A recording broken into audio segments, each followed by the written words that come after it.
It's been an incredible situation. Our policies are rebuilding lives, rebuilding families, and rebuilding communities. To realize America's full potential, we must unlock the talents of every single citizen. We want to lift every American family out of poverty and into a future of hope and opportunity. In December of last year, I signed into law groundbreaking and historic reform to our criminal justice system, the First Step Act.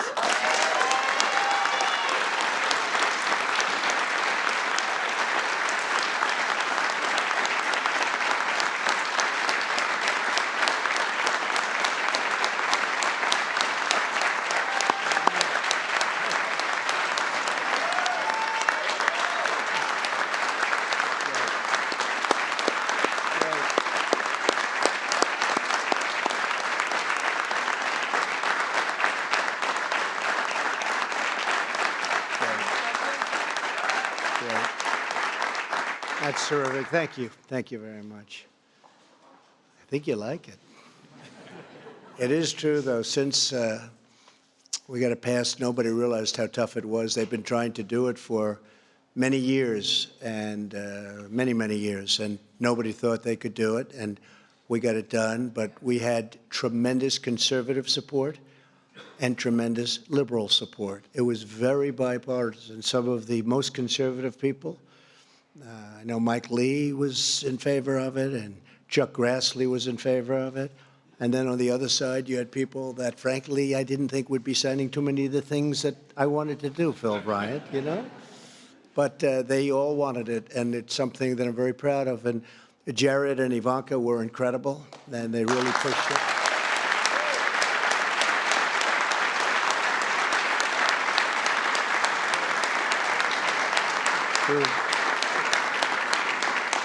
And I think they were being pushed a little bit also by Kim Kardashian. She's right here. So thank you, Kim. And Kanye, thank you. Since its passage, more than a dozen states have advanced similar reforms at the state level. Now we must make sure that the Americans returning from prison get a true second chance, right? America wins when citizens with a criminal record can contribute to their communities as law-abiding members of our society. When former inmates come home, the single most important action we can take is to help them find a really, really good job where they love the job, they want to go there, they're making a lot of money, right? And that's what's happening, and that's because of a lot of reasons, including the people in this, and they are so happy. I'm talking about employers. They are so happy. They can't even believe it. They've got, one man told me some of the best people that work for him now came out of prison. And these are people that a few years ago he would not have given a chance. And now he considers them among his best people. Too often, former inmates are not considered for jobs, even if they're qualified, rehabilitated, and ready to work. And that's why we're taking crucial steps to encourage business to expand second chance hiring practices.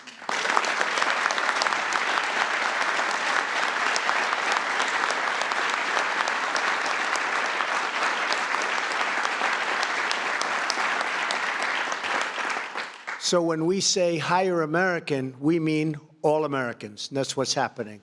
First time probably ever. And I think I can say truly, and a lot of the folks in the room are experts, and you've been doing this for a long time, but I think it's probably the first time we can truly say that in the history of our country that that's happening. So it's really been fantastic.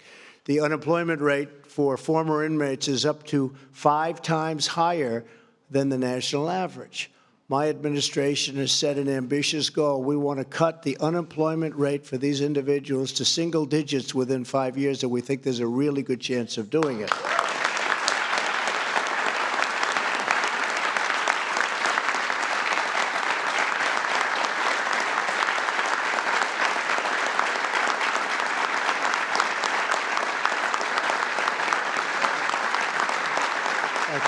Thank you. Second chance hiring is about safer communities, a stronger workforce, and a thriving economy. We believe in the dignity of work and the pride of a paycheck. Here with us today is Johnny Koufos. And I worked in that name because it's spelled a little bit differently. It's spelled a little bit differently than was supposed to, but I got it right. I think, Johnny, I don't know. Close enough. A lawyer who served time in prison for an alcohol-related accident and now runs a reentry program. He's done incredibly well. He's highly respected in the community. He's a tremendous guy. And, John, maybe you could come up and say a few words, please. Okay.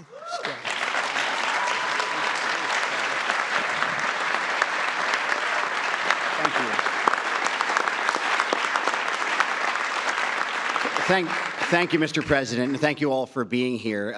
And don't worry about the name; it's Greek. That's the best pronunciation anyone's done in many years. Again, my name is John Koufos, and Mr. President, your courage in criminal justice reform has made America safer. It's made America better, and it's made America more prosperous. So, first and foremost, I want to thank you for that.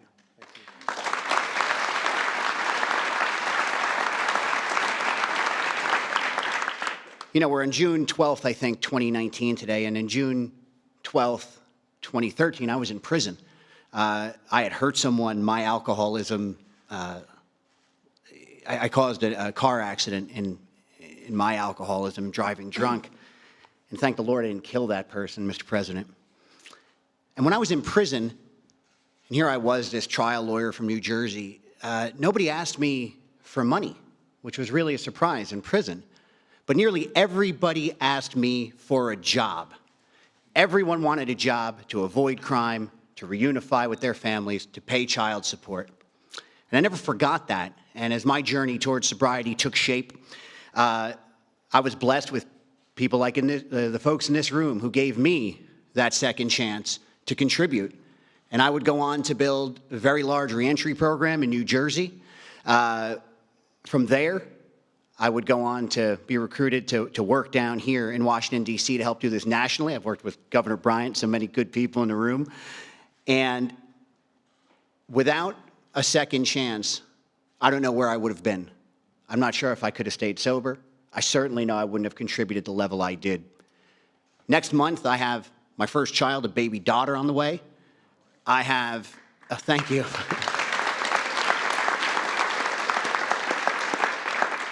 I'm married, and I have the ability to be standing here with you, Mr. President. Thank you for taking on criminal justice reform. Folks, this is the public safety issue of our time. This is the justice issue of our time. This is a civil rights issue of our time. This is a prosperity issue of our time. And Mr. President, thanks to you, it's all of our time. God bless you.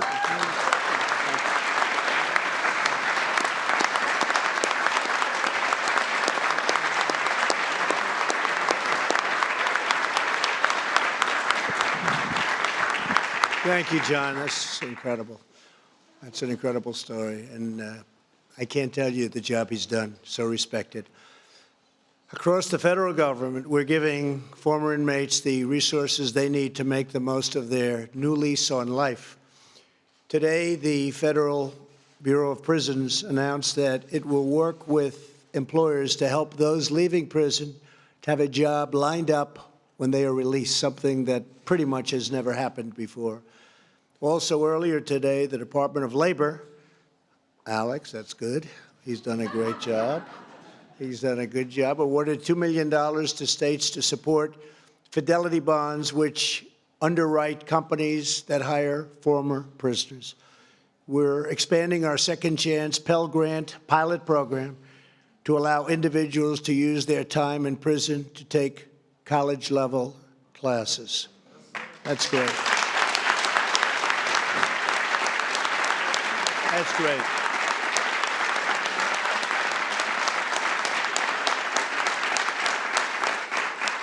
That's great. The Department of Energy has begun a new initiative to inform American workers, including former inmates, about great jobs in the booming energy industry, and that is a great industry.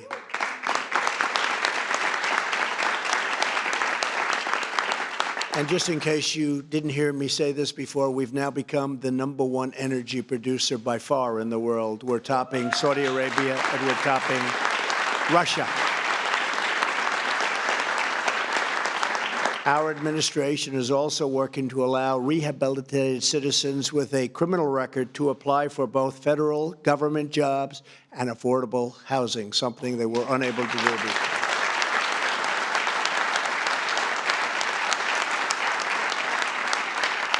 Here with us today is Marcus Bullock, who went to prison as a minor in 1996 and now runs a technology company, and he's doing a very good job. Marcus, please come up and say hello. You're here. Thank you.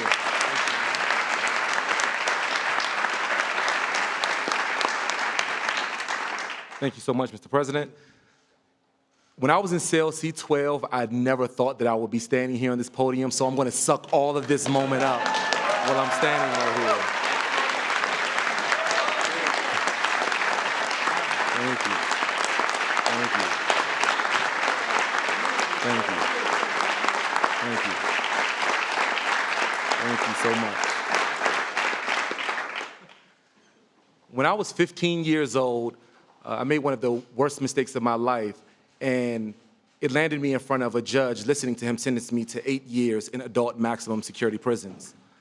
I grew up in a prison cell, and I'll tell you, that was some of the darkest times of my life. The depression that I fought, the battles on the prison rec yards that I saw every day, they became a big part of me, and they built this dark spirit that my mom began to see, and my mom made a commitment because she wanted me to understand that there was life after prison. There would be potential days that looked like this. And so my mom wrote me letters, and she sent me pictures every day for the remaining 6 years of my prison sentence until I came home so that she can show me the window to the world. And this is why I'm so grateful for what happens around the country, and we having conversations around the First Step Act and what we're doing now with these second chances, because even once I came home, it was still very challenging for me to get a job.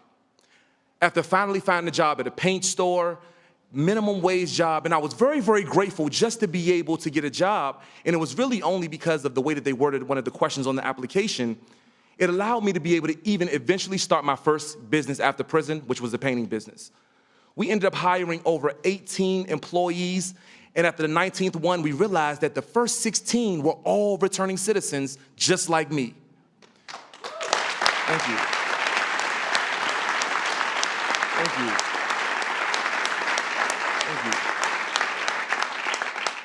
And while we were building opportunities for other men and women to come home and have a great place to be able to work with sustainable employment, we wanted to venture out a little bit further, and in 2012, we started our first tech company. That tech company, Flickshop, is now a venture-backed company that connects families back to their incarcerated loved ones the same way that my mom wrote me letters and pictures when I was in prison. We've connected over 140,000 families around the country, and I'm so grateful because the resources that are flowing back into these prison cells using our tech is building the next generation of entrepreneurs, leaders, business executives like me, and great employees at some of you all's incredible companies. I'm so grateful to be a small part of the solution because we do understand that this crisis is huge. But with you guys' leadership, I feel very, very optimistic about the future of employment. Thank you.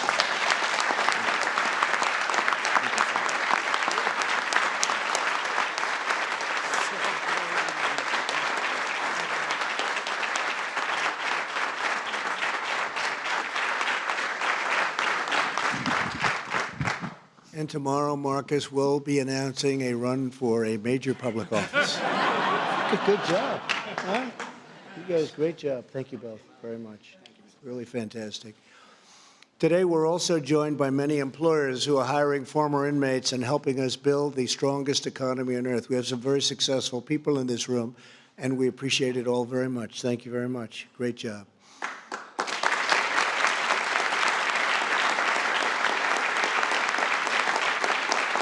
Among the leaders who join us today is Steve Preston, the CEO of Goodwill. Goodwill employs and provides training and other services for more than 100,000 former inmates each and every year. Steve, I want to thank you for the devotion and all that you do for a second chance. Steve? Steve? Yes, Steve. All right. Right. Well, thank you very much, Mr. President, for your leadership in the First Step Act and for working with Congress to pass this in a bipartisan fashion. That just sounds great, doesn't it? Yeah, it really does. Because we know that it's not an issue of one side of the aisle or the other. It's an issue for the entire country. And now we all get to work together to ensure that we truly give people who are coming back home a real second chance. You know, we all know about high recidivism rates, but it does not have to be that way. I know, because as the President said, last year alone, Goodwill worked with over 100,000 second chance individuals. And with the right kind of support, those recidivism rates plummet, and in their place come high success rates. So we need to provide support for people to get back on their feet, to stabilize their lives, and so importantly, to find meaningful employment, because it's the promise of that job that often cements the path forward to a sustainable life.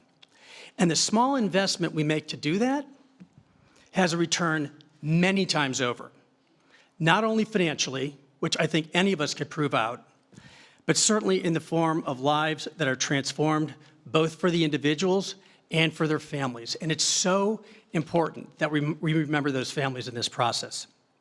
So thank you again, Mr. President, for all that you are doing to be a part of to advance this important effort. Thank you guys for your stories.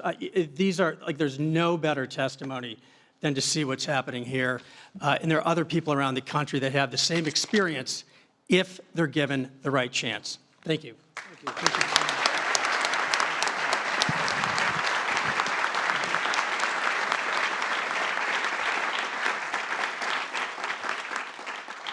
And I thought maybe I'd just take a moment. So at the White House, and been with me now 3.5 years before I won, before the election, is a person, a friend, a woman, a great, magnificent person, actually, named Sarah Huckabee Sanders. And she's very popular. She's very popular. And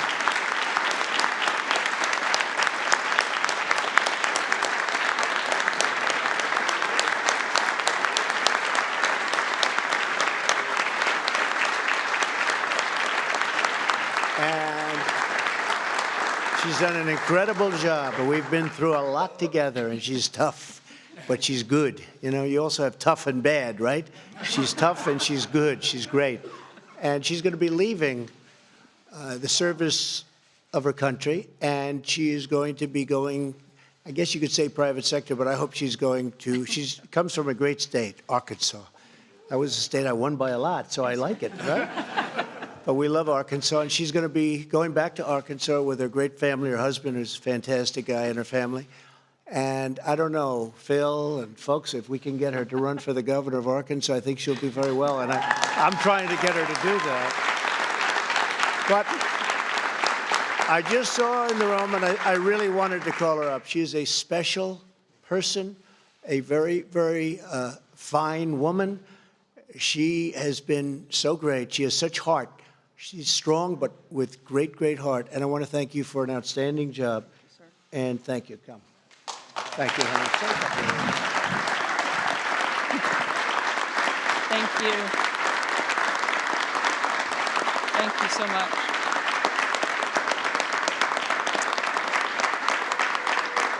I'll try not to get emotional because I know that crying can make us look weak sometimes, right? This has been the honor of a lifetime, the opportunity of a lifetime. I couldn't be prouder to have had the opportunity to serve my country, and particularly to work for this president. He has accomplished so much in these 2.5 years, and it's truly been something I will treasure forever. It's one of the greatest jobs I could ever have. I've loved every minute, even the hard minutes. I have loved it. I love the president. I love the team that I've had the opportunity to work for. The president is surrounded by some of the most incredible and most talented people you could ever imagine. And it's truly the most special experience. The only one I can think of that might top it just a little bit is the fact that I'm a mom. I have 3 amazing kids, and I'm going to spend a little more time with them. And In the meantime, I'm going to continue to be one of the most outspoken and loyal supporters of the president and his agenda. And I know he's going to have an incredible 6 more years and get a whole lot more done, like what we're here to celebrate today. And I don't want to take away from that. So I certainly want to get back to the tremendous thing that the people behind me have done. And thank you so much, Mr. President. It's truly an honor.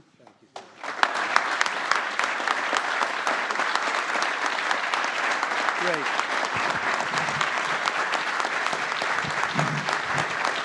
Great person. Great person. Thank you, Sarah. Great. She's a warrior. You guys know what warriors are, right? Yeah, you're warriors. We're all warriors. We have no choice. We have to be warriors in this world, but she is a warrior. Thank you, Sarah, very much.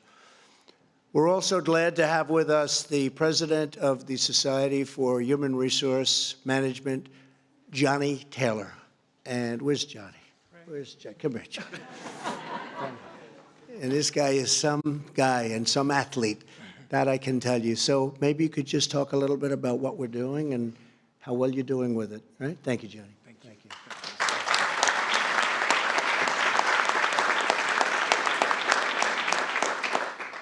So I vividly remember December 2018, waking up one morning and reading in the newspaper that Congress had passed and the president had signed the First Step Act. I literally did not believe that would ever happen.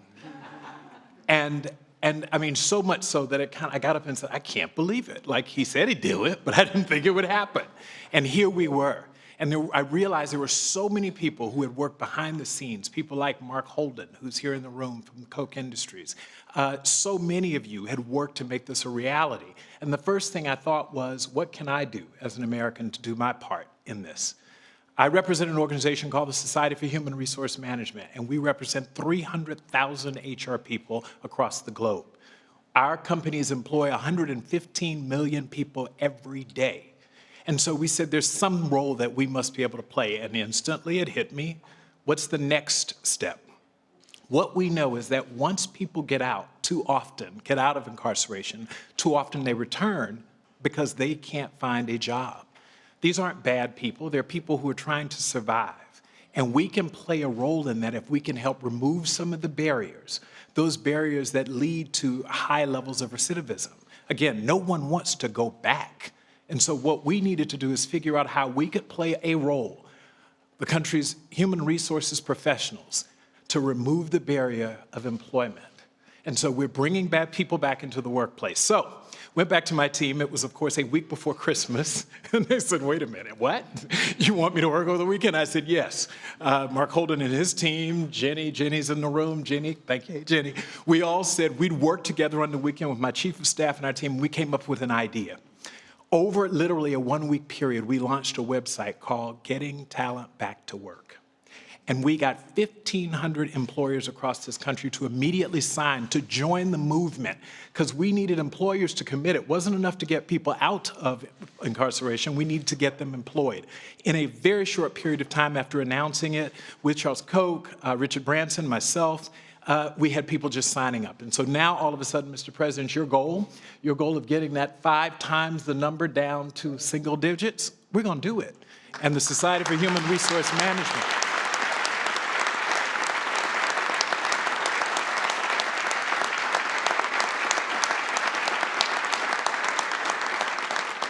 SHRM and our 300,000 members are committed. We're going to play our role. We're going to be warriors to get these warriors back to work. Thank you. God bless you all. Thank you, Johnny. You'll do it, too. This afternoon, we also have an exciting announcement to ensure former inmates can overcome some of the greatest barriers to employment, including limited access to transportation, which is needed for interviews and for jobs. To make this announcement, I'd like to invite up a very special guest and a powerful advocate for not only justice reform, but just a good person. And I hear she's starting to study law. She's also one of the most successful people in the entertainment business. Soon she'll be one of the most successful lawyers. I hate to tell all my lawyers back there. But I knew her father, and I tell you, she's got good genes, that I can tell you. Good genes for everything. And she's been a real friend, and her husband has been a real friend of mine, Kim Kardashian West.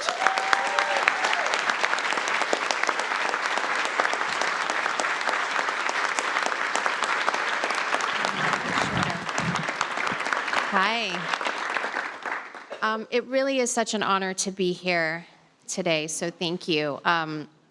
My whole journey with criminal justice reform started about a year ago when I came to see the president after speaking to Ivanka and Jared, who really fought for me to get here. And I pled the case of Alice Johnson, who the president granted clemency to. And after that, I really spent so much time going to different prisons because I really had no connection to anybody on the inside and really just felt like for me, I am at the place in my life that I wanted to make a difference and just wanted to do the right thing, but I didn't know how or what to do or even really what was going on.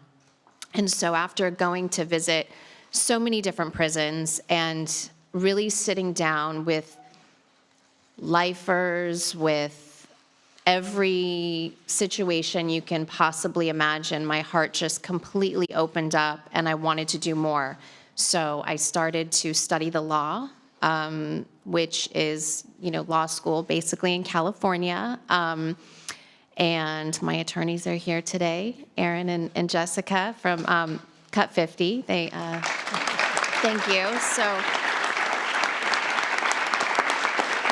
the best part of it is I learned so much that I don't even know if, I don't want to speak for anybody in law school, but I learned so much just basically working on memos and being the assistant to them while the First Step Act was happening and learning how you get bills passed and working on it from the ground up. So to get the president's support and to see it come to fruition was magic. And the one thing that I just realized that needed so much support that I'm happy to help and be supportive where I can was the reentry of people coming home and seeing the lack of support that really existed, whether it's housing or the amount of letters that I get with people just needing transportation to job interviews, to jobs. These people want to work.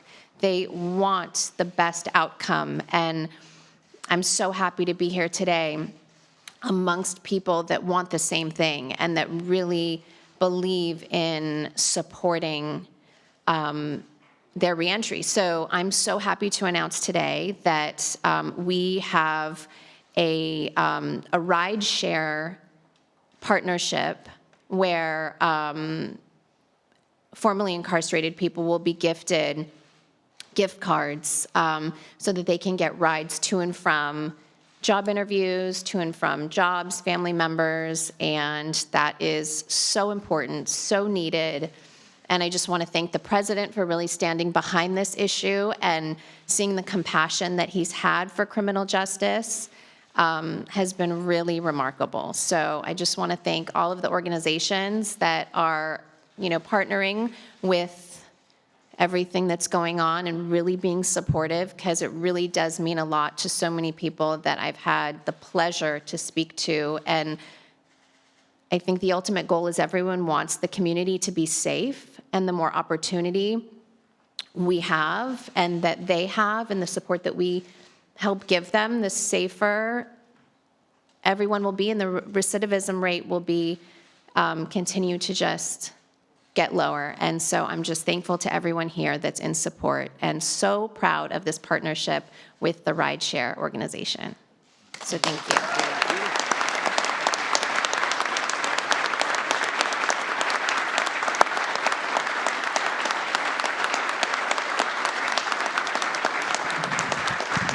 Thank you, Kim. Thank you. Great. I think she's pretty popular, huh? What do you think? I can tell you this, if she is your assistant, she's your assistant. 2 lawyers. She's your assistant. She's the highest paid assistant in history. There's never been anything like it. Anyway, thank you, Kim. That was beautiful. I want to also just, while I'm here, a couple of friends, and they've been really incredible to me. Pastor Darrell Scott, just stand up. He is something.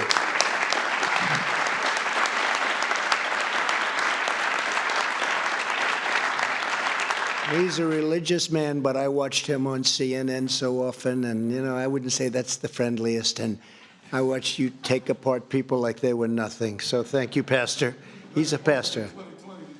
2020, we'll do it again. We're going to do it again. And Pastor Paula White, thank you, Paula. That support has been incredible. Thank you, Paula. Thank you very much. Great job. Right from the beginning, both of them.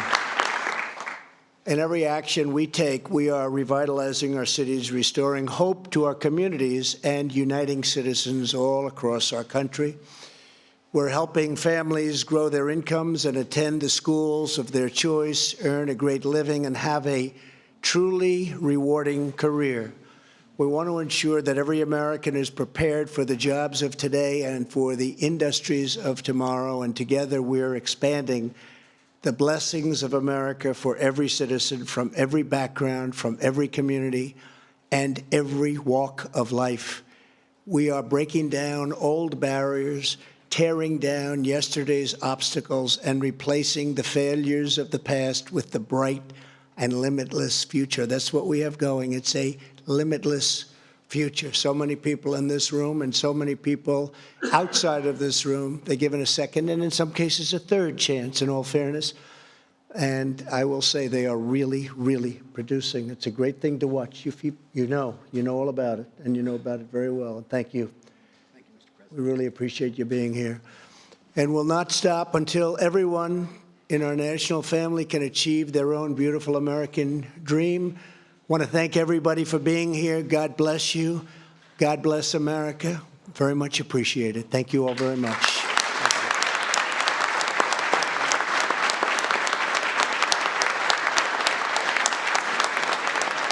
Ladies and gentlemen, please remain seated as the President departs the East Room.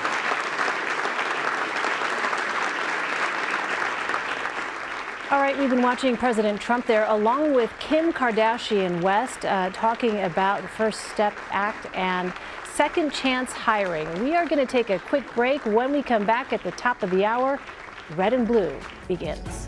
You're streaming.